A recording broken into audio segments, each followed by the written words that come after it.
우리의 대화 속에서도 다양한 원리가 숨겨져 있습니다. 이번 시간에는 인천대학교 국어교육과 김윤신 교수님을 모시고 화용론에 대해 알아보겠습니다.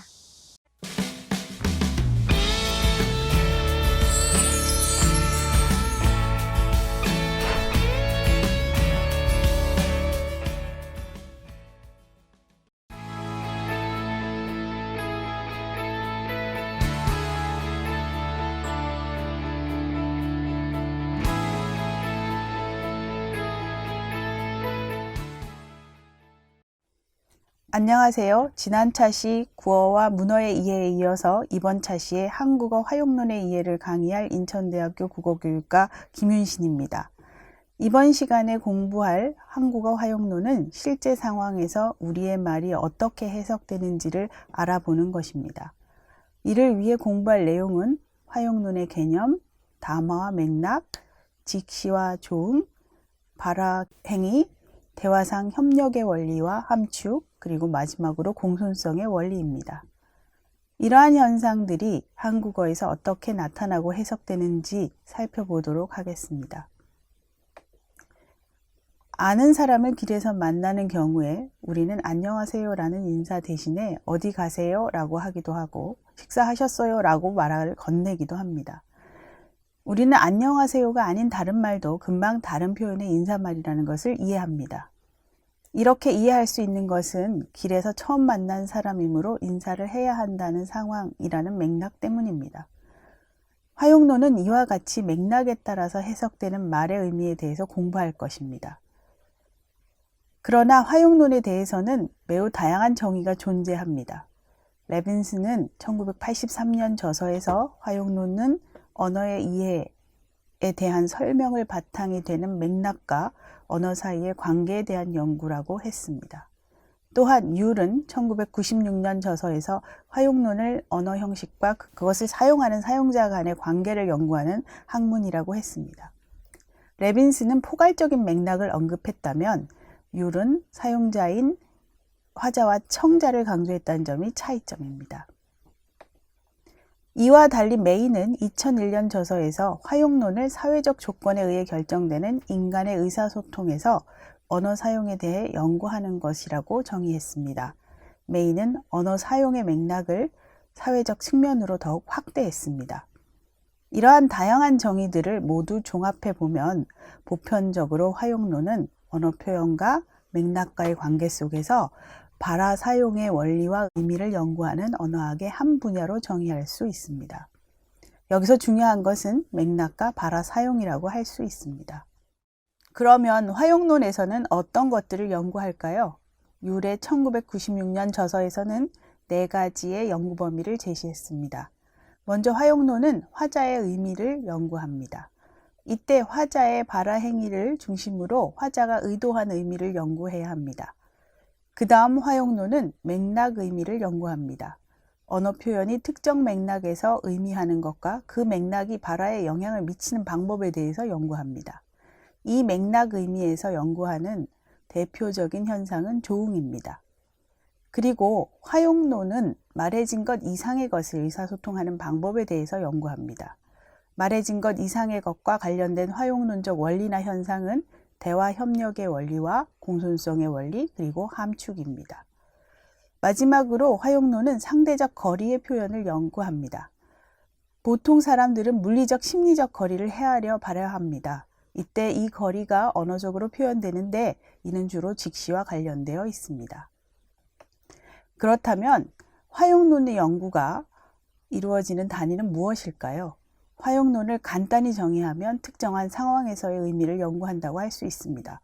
그러므로 화용론은 매우 구체적이고 실제적인 상황의 말을 대상으로 합니다. 그러한 말의 최소 단위를 우리는 발화라고 합니다. 발화는 생각이 음성적으로 실현된 것으로, 음성적으로 실현되는 것은 실제로 어떤 상황에서 실현됐다는 것을 의미합니다. 그리고 그 발화가 더 큰 단위가 되는 것을 담화라고 하는데 이 담화도 화용론의 연구 대상입니다. 담화는 발화가 모여서 이루어진 유기적인 통일체를 말합니다. 유기적인 통일체란 구조적으로 서로 연관되어 있고 의미상 일관성 있게 이루어진 구조체를 말합니다. 예를 들어 대화를 할 때 한 사람이 하나의 생각을 나타내기 위해 내뱉는 하나의 발화와 또 그와 적절하게 어울리고 의미상 통일되는 발화를 합친 것이 하나의 담화를 이루게 되는 것입니다. 다음은 영화 황산벌의 일부입니다. 이 영화는 삼국시대 황산벌 전투를 소재로 하고 있습니다. 백제 사람들은 전라도 방언을 그리고 신라 사람들은 경상도 방언을 사용하는 것으로 설정하고 있습니다. 여기에 제시된 장면에서는 신라군의 첩자가 계백장군의 말을 엿듣고 신라군에게 전달하고 있습니다. 그러면 구체적인 대화를 볼까요? 첩자가 전달하는 계백장군의 말에 나타난 거시기와 머시기는 모두 하려는 말이 얼른 생각나지 않거나 바로 말하기 곤란할 경우에 쓰는 말입니다. 이 맥락에서 거시기나 머시기는 계백장군이 바로 말하기 곤란하지만 자신의 말을 듣는 병사들도 알고 있다고 판단하는 것을 가리키기 위해 사용하고 있습니다. 그러나 신라군 첩자나 김유신 장군 그리고 신라군 암호해독가는 계백장군이 말하고자 하는 말을 모르기 때문에 계백장군의 말을 알아듣지 못하고 있습니다.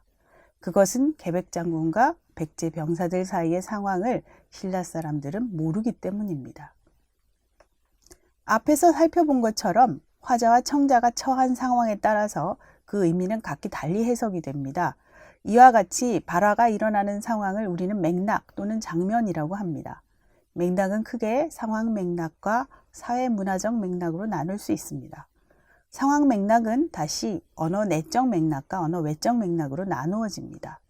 언어 내적 맥락은 한 발화와 앞뒤에 이어지는 발화의 연속체를 말하는 것으로 담화의 흐름이나 의미 해석에 결정적인 역할을 합니다.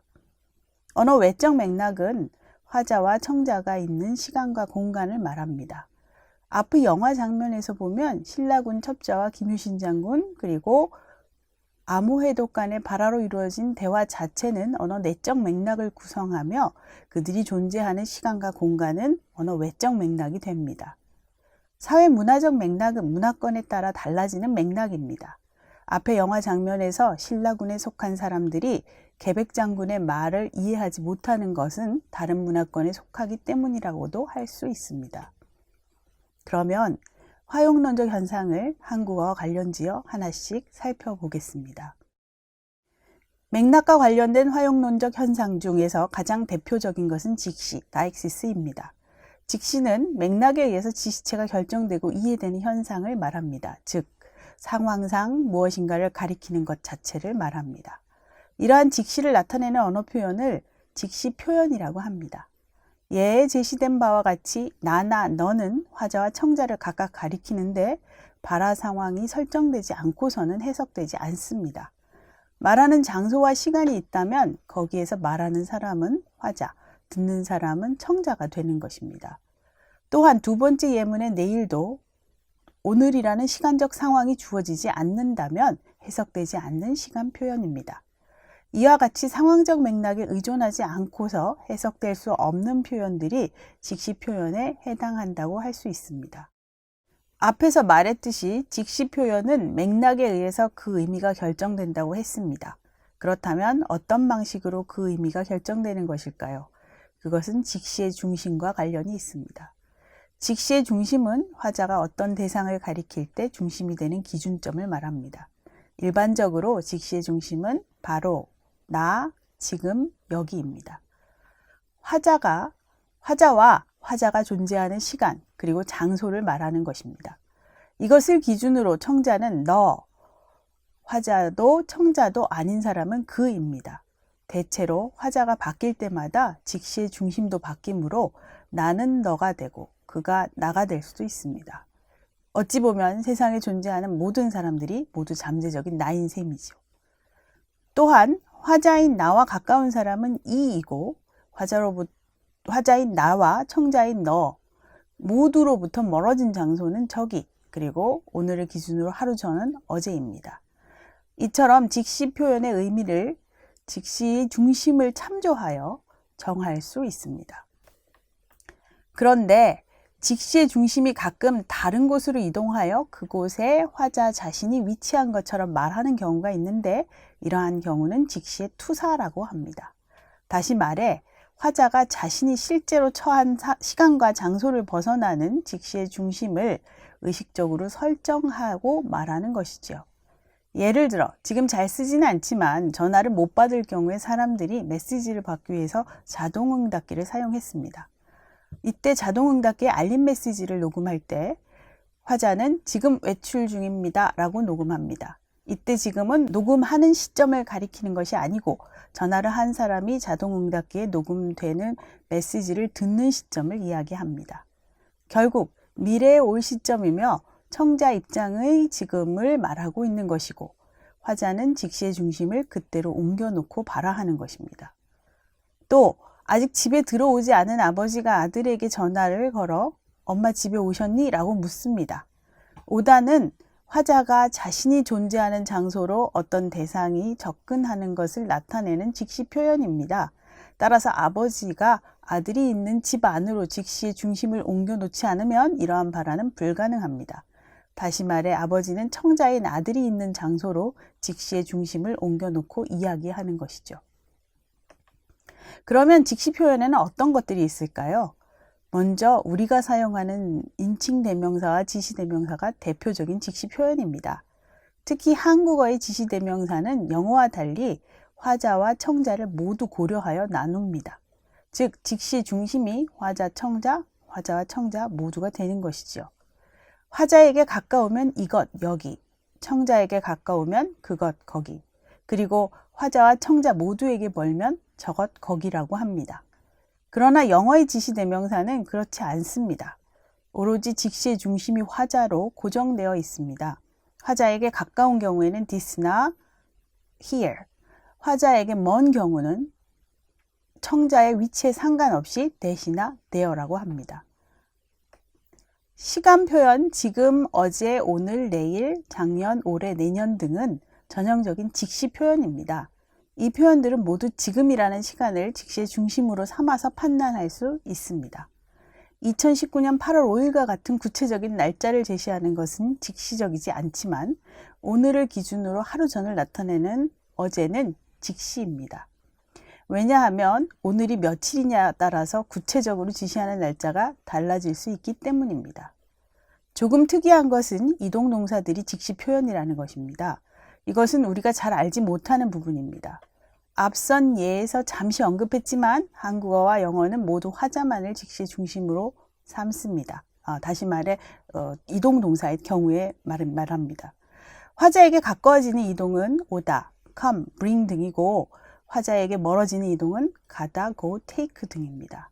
그래서 나에게를 와요는 가능하지만 나에게 가요는 옳은 표현이 아닙니다.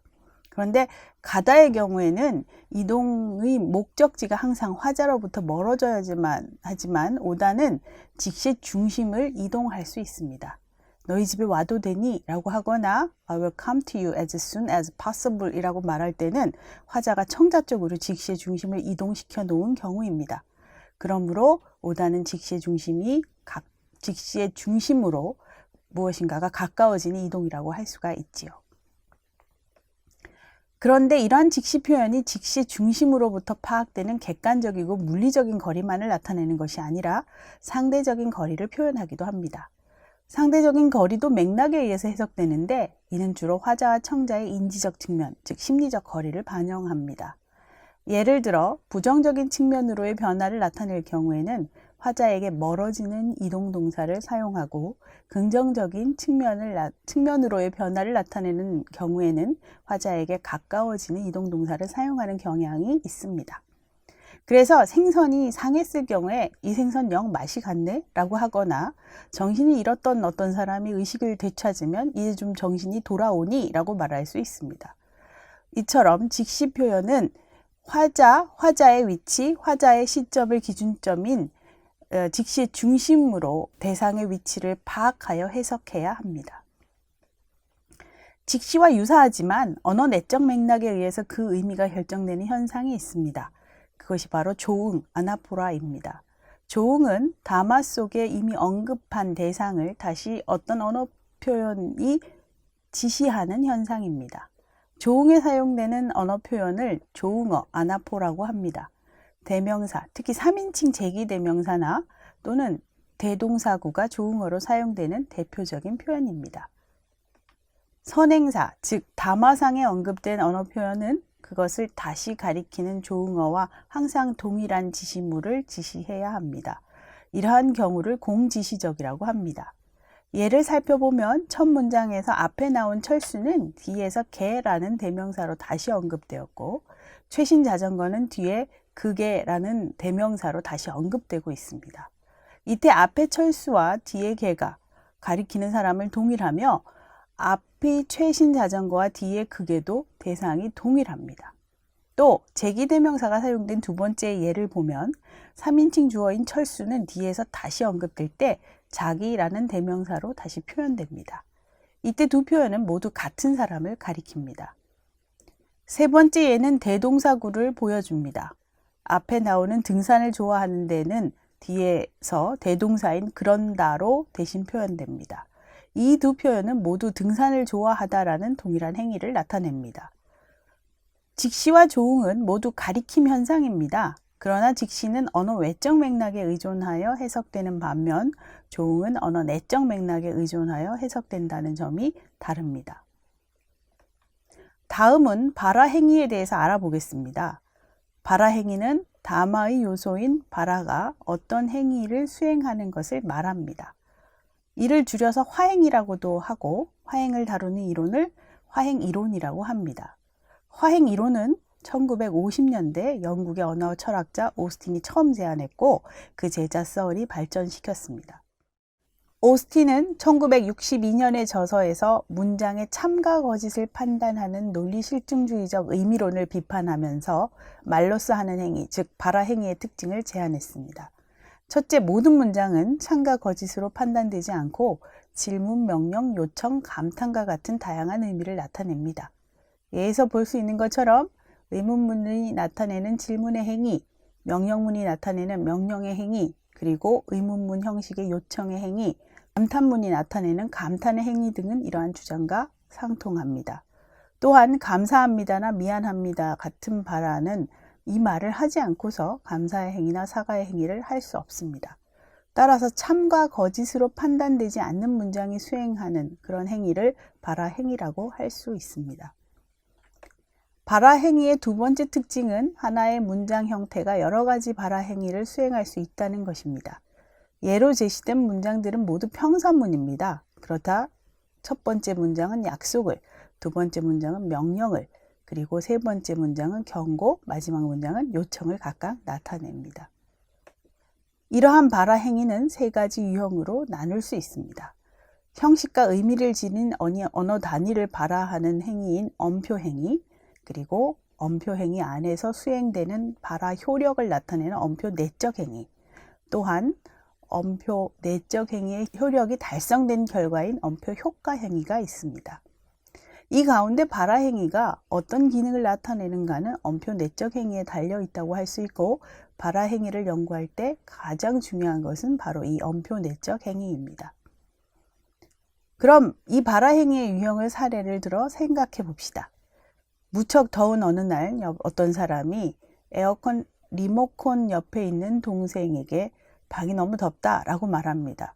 이때 이렇게 말하는 행위 자체가 엄표 행위입니다. 그런데 이 발화가 에어컨 좀 틀어줄래? 라는 요청 행위를 포함하게 된다면 이 요청 행위가 엄표 내적 행위입니다. 이 말을 들은 동생이 에어컨을 트는 행위를 하게 된다면 그것이 바로 엄표 효과 행위가 되는 것입니다. 그런데 어떤 상황에서는 어떤 발화 행위가 적정할 수도 있고 그렇지 않을 수도 있습니다. 어떤 발화가 상황에 맞게 적정하게 쓰였는지 아닌지를 따져보기 위한 조건이 필요합니다. 이러한 조건을 적정 조건이라고 합니다. 이것은 어떤 발화가 엄표 내적 행위를 구성하기 위해서 반드시 지켜야 할 조건입니다. 적정 조건의 사례를 들어 좀 더 자세히 살펴봅시다. 적정 조건에는 명제 내용 조건, 예비 조건, 성실 조건, 본질 조건이 있습니다. 예를 들어 약속의 발화 행위가 적정하기 위해서는 먼저 화자의 미래 행위를 지시해야 한다는 명제 내용 조건을 충족시켜야 합니다. 명제 내용 조건은 발화의 명제 내용이 명시되어 있어야 한다는 조건입니다. 따라서 약속은 과거의 행위를 내용으로 할 수 없기 때문에 과거의 행위를 내용으로 한다면 적정한 발화가 아닙니다. 그리고 발화 행위는 예비 조건을 지켜야 하는데 예비 조건은 발화 행위가 수행되기 전에 요구되는 조건으로 화자와 청자가 그 행위와 관련해 갖게 되는 배경, 생각, 지식 등을 포함합니다. 약속의 예비 조건은 화자는 약속 행위에 대하여 청자가 좋아하는 것으로 믿는다라는 것입니다. 그러므로 내일 너한테 쓰레기 전해줄게 라는 발화는 화자가 약속하는 행위가 청자가 좋아하지 않을 것이므로 적정한 약속의 발화 행위가 아닙니다. 또한 발화 행위의 성실 조건이 지켜져야 하는데 성실 조건은 발화 행위가 성실하게 수행되기 위해서 갖추어야 할 조건으로 화자의 심리적 상태를 나타냅니다. 약속의 성실 조건은 화자의 약속 행위에 대한 분명한 의도가 있다는 것입니다.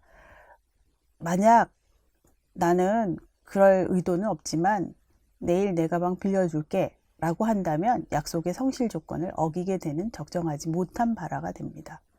마지막으로 발화의 본질 조건은 발화 행위가 객관적으로 어떠한 효과를 노리는 것으로 간주되는가를 따지며 화자에게 객관적으로 본래의 취지의 행위가 이루어지도록 노력할 것을 요구하는 것입니다.